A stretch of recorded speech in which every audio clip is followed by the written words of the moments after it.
देश की जनता की उम्मीदों का स्तर बहुत ऊंचा है। जानने की अकुलाहट भी है कि आधे साल में क्या पाया और कहां चूक गई मोदी सरकार।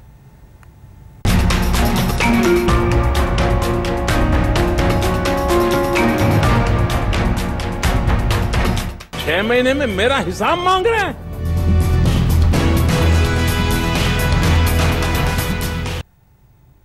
आधे साल के सफर में नरेंद्र मोदी सरकार को सबसे बड़ी जीत मिली है विदेश नीति के मोर्चे पर।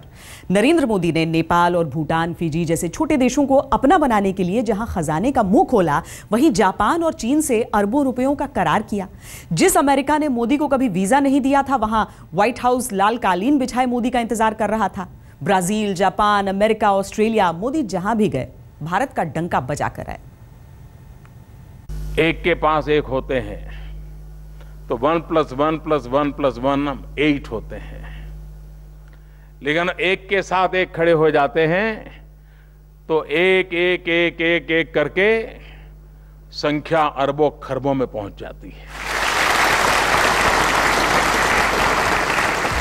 ये नरेंद्र मोदी की विदेश नीति का वो नमूना है जो दुश्मनों को भी मंत्रमुग्ध कर देता है। जब सार्क सम्मेलन में बाकी नेता ये बता रहे थे कि क्या करना चाहिए, नरेंद्र मोदी ये बता रहे थे कि कैसे करना चाहिए। We speak of ease of doing business in India. Let us extend this to our region. I promise to ensure that our facilities at the border will speed up, not slow down trade.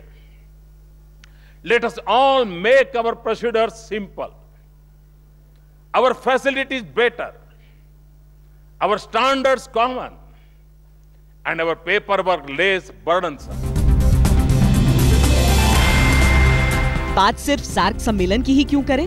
Modi अब तक संयुक्त राष्ट्र महासंघ, BRICS, ASEAN और G20 के मंच से बोल चुके हैं। 6 महीने के कार्यकाल में Nepal, Japan, America, Myanmar, Australia और फिजी का दौरा कर चुके हैं और हर दौरे पर देश का डंका बजाकर लौटे। नरेंद्र मोदी हमें बहुत अच्छे लगते हैं, इसलिए हम सामने से देख लिया। हाँ, बहुत बार। नरेंद्र मोदी जी ने आज जो बात बताई है कि मैं आज जिस देश में, मतलब मैं आज ऑस्ट्रेलिया में बैठा हूँ, तो ये मेरा भारत ऑस्ट्रेलिया के जैसे कब बनेगा, वो बात उन्होंने बताई है और उसी दिशा में वो काम कर रहे हैं। Inspired us, he has motivated us. We are ready to give our 100% to make our India better. It's like my dream come true कि मैंने नरेंद्र मोदी को लाइव देखा है। 6 महीने के कार्यकाल में नरेंद्र मोदी की सबसे महत्वपूर्ण कूटनीतिक विजय है बराक ओबामा को अपना मुरीद बना लेना। अब तक ओबामा और मोदी की मुलाकात 3 दफा हो चुकी है और ये मुलाकात बेहद सहज और अनौपचारिक रही है। तभी तो गणतंत्र दिवस के मुख्य अतिथि होने का न्योता ओबामा को दिया गया तो उन्होंने फौरन कबूल कर लिया। We have now received a confirmation through diplomatic channels of President Obama agreeing to come to India as the first US president for a Republic Day as the chief guest. Narendra Modi की विदेश नीति में अर्थव्यवस्था प्रमुख है। वो देश में घोषित नीतियों के लिए विदेशी सहयोग से भी नहीं सकुचाते, चाहे मामला स्मार्ट सिटी का हो या फिर मेक इन इंडिया की मुहिम।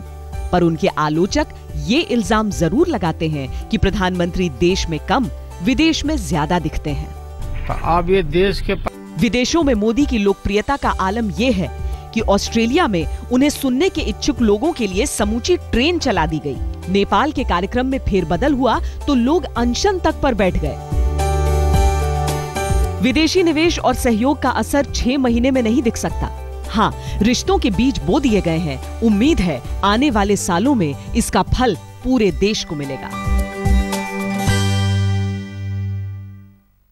विदेश में मोदी का डंका बजा, अंकल सैम मोदी के फैन हुए तो पाकिस्तान को मिर्ची लग गई। संयुक्त राष्ट्र में कश्मीर का मुद्दा उठाकर उसे मुंह की खानी पड़ी। मोदी ने पाकिस्तान की औकात वहीं दिखा दी। असर यह हुआ कि खिसियाए पाकिस्तान ने सीमा पर गोलीबारी शुरू कर दी। भारत ने हालांकि करारा जवाब दिया, लेकिन सीमा पर संघर्ष विराम पूरी तरह कायम रखने में मोदी सरकार कामयाब नहीं हुई।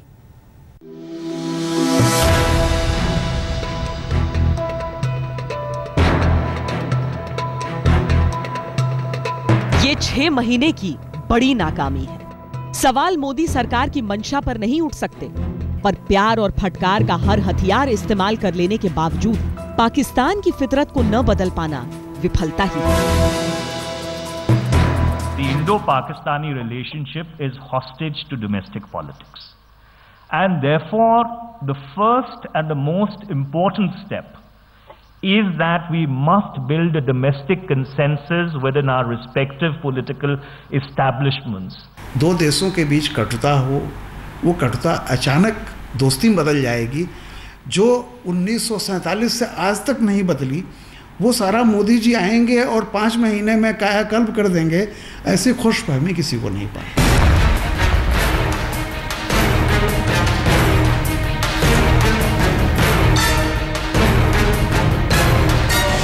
पिछले 6 महीनों में पाकिस्तान ने न जाने कितनी दफा सरहद को छलनी किया। सेना और बीएसएफ के पोस्ट पर निशाना साधा सो अलग, नागरिकों को भी नहीं बख्शा।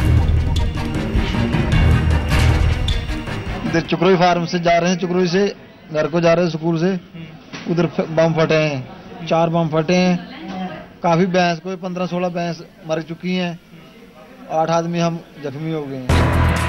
हर मंच से हिंदुस्तान ने पाक को सचेत किया, मुंहतोड़ जवाब की धौंस दी। जब सीमा पर तनाव होता है तब हिंदुस्तान नहीं होता है, दुश्मन रोने लग जाते हैं, चीख दुश्मनों की सुनाई दे रही है।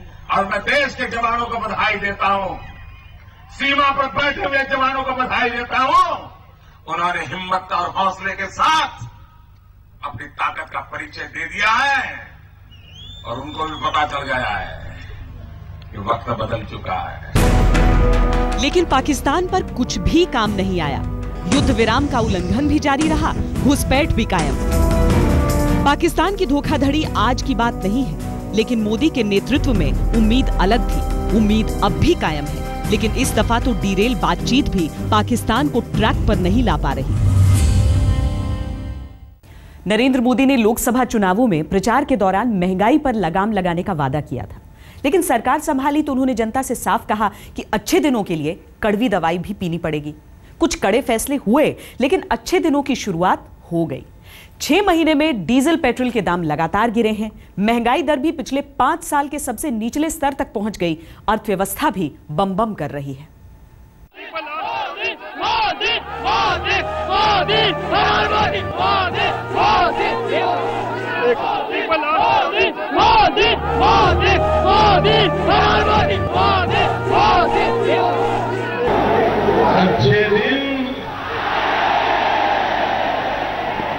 अच्छे दिन।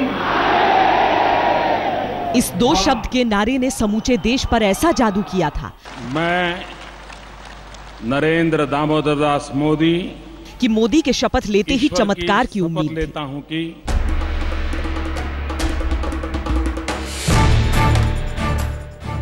वित्त मंत्री अरुण जेटली ने शुरुआती महीने में इससे उलट कुछ कड़वे घूंट पिला दिए, पर वादा किया बीमारी दूर जरूर होगी। जनता ने भरोसा दिखाया और आधे साल की सरकार के हाफ ईयरली रिपोर्ट कार्ड में महंगाई के सामने पास का निशान लगा है। उन्होंने हर चीज के काम धीरे धीरे कम कर रहे हैं, जिससे कि आजकल की नॉर्मल पब्लिक भी सब कुछ अफोर्ड कर पा रही है, चाहे वो पेट्रोल हो, चाहे वो सब्जियां हो, चाहे वो डीजल हो, एनीथिंग, सब कुछ नॉर्मल जा रहा है। महंगाई कम हुई है, पेट्रोल के दाम और डीजल के दाम जरूर कम हुए हैं, गैस प्राइसेस कम हुए हैं, बट वो तो फ्लक्चुएटिंग ये हैं, तो इंटरनेशनल प्राइसिंग के हिसाब से वो हो रहा है। देश की सुस्त पड़ी अर्थव्यवस्था पर मुकम्मल असर देखना है तो कम से कम 1.5 से 2 साल का वक्त देना होगा, लेकिन मोदी सरकार की 6 महीने की कार्यशैली अच्छे दिनों के कई संकेत दे रही है। मोदी सरकार के 6 महीने में पेट्रोल सस्ता हुआ है। अगस्त अक्टूबर के बीच पेट्रोल करीब 9 रुपए सस्ता हुआ। डीजल की कीमतें भी अब आजाद हो चुकी हैं। सरकार ने डीजल को डीरेगुलेट कर दिया। 30 नवंबर तक पेट्रोल डीजल की कीमतों में और कमी के संकेत हैं। बिल्कुल कामयाब रहे हैं। जिस तरह से उन्होंने पेट्रोल और डीजल के दाम को घटाने में जरा भी देरी नहीं की और तुरंत घटाए हैं, तो उस हिसाब से बिल्कुल काफ़ी हद तक महंगाई वो रोक पाएंगे और रोक रहे हैं। महंगाई के विषय में मैं इतना ही कहना चाहूँगा, जिस प्रकार से सरकार 6 महीने के अंदर 3 से 4 बार पेट्रोल के डीजल के दाम घटा चुकी है, वहाँ पर महंगाई घटी है और महंगाई घटने से आम आदमी को जो अपने आप को कांग्रेस की सरकार में असुरक्षित महसूस करता था कि ये तो अमीरों की सरकार है कांग्रेस सरकार, आज नरेंद्र भाई मोदी ने जिस प्रकार से पेट्रोल के डीजल के दाम घटाकर वहां पर महंगाई को कम करने का प्रयास किया, उसके लिए भी मैं मोदी जी को धन्यवाद देना चाहूँगा। तेल कीमतें कम होने से थोक महंगाई दर में भी भारी गिरावट आई है। थोक महंगाई दर अक्टूबर में घटकर 1.77% रह गई, जो 5 साल में सबसे कम है, जबकि पिछले साल अक्टूबर में ये 7.24% थी। अक्टूबर में खाद्य महंगाई की थोक दर भी घटकर 2.7% रह गई। इस दर में मई के बाद से लगातार गिरावट आ रही है। बीते साल के मुकाबले सब्जियों के थोक भाव में 19% और प्याज में 59.77% की कमी आई है। अब जरूरत यह है कि महंगाई काबू में ही रहे और विकास दर में इजाफा हो।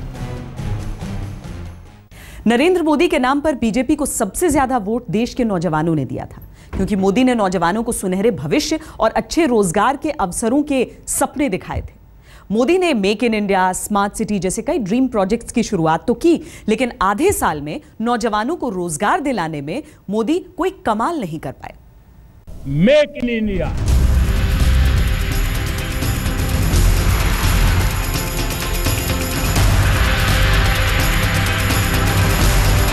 अर्थव्यवस्था का सरोकार सिर्फ महंगाई से नहीं, अर्थव्यवस्था का सरोकार खुशहाली से, देश के विकास से, आवाम की तरक्की से। नरेंद्र मोदी के अच्छे दिनों में युवाओं के लिए रोजगार का वादा भी था।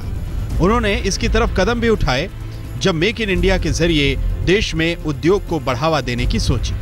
महत्वपूर्ण काम आज ये शहर का कदम है, ये लाइन का स्टेप है, मेक इन इंडिया। जब मैं ये कहता हूं कि भारत के नागरिक के लिए जिम्मेवारी है, बाहर के लोगों के लिए अवसर है, तो मेरे एफडीआई की परिभाषा ये है, भारतीयों के लिए है एफडीआई फर्स्ट डेवलप इंडिया।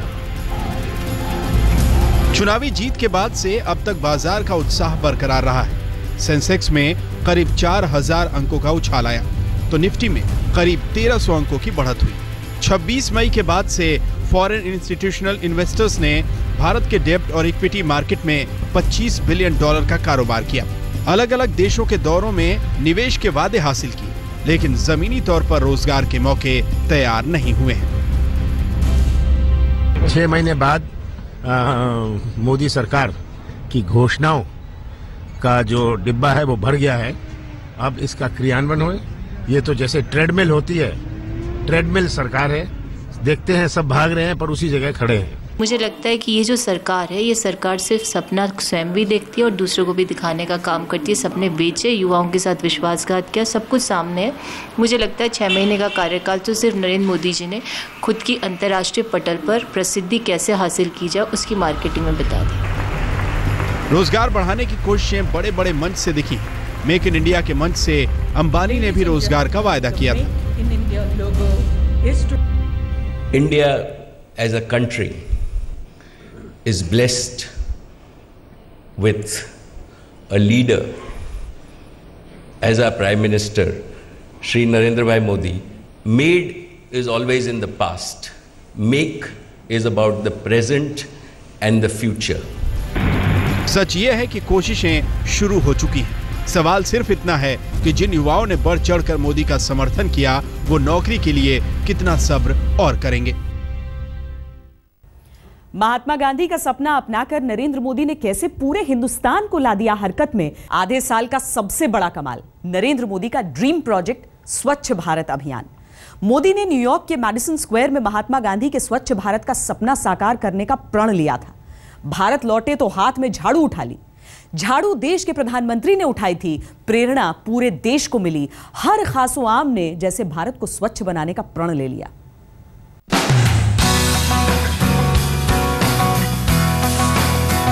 मैं अकेला ही चला था, जान बेमंजिल मगर लोग साथ आते गए, कारवां बनता गया। साथी हाथ बढ़ाना, एक अकेला थक जाएगा, मिलकर बोझ उठाना।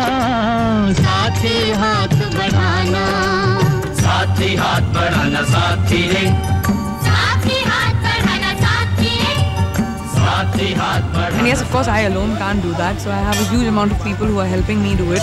And we've, made a whole plan to rehab this whole place instead of just cleaning out the garbage. I hope this is our way of trying to contribute, and I hope this will follow. Bharat को जितना साफ रख सकते हैं उतना साफ रखने की कोशिश करेंगे. ये शुरुआत है, मगर मैं समझता हूँ कि सिर्फ ये 2 या 3 या 4 दिन का काम नहीं है. इसके लिए महीने लगेंगे. I'm not interested in cleanliness as a photo op. I want to see this place remain clean months and years from now. बहुत बढ़िया शुरुआत है और उंगली तो सब उठा सकते हैं. मुझे लगता है कि उंगली नहीं उठाना है, हाथ बढ़ाना है और झाड़ू उठाना है. ये वो हकीकत है जो दुनिया में हिंदुस्तान का सिर शर्म से झुका देती है. गौरवशाली इतिहास और संस्कारों की पवित्रता कूड़े के ढेर के नीचे सड़ने लगती है, लेकिन हम बड़ी शान से एक बार और इस पर थूकते हैं, आगे बढ़ जाते हैं. इस तस्वीर को बदलने की ठानी देश के प्रधानमंत्री नरेंद्र मोदी ने. मोदी सरकार की ये बड़ी उपलब्धि है कि उनका सपना जन जन का सपना बन गया.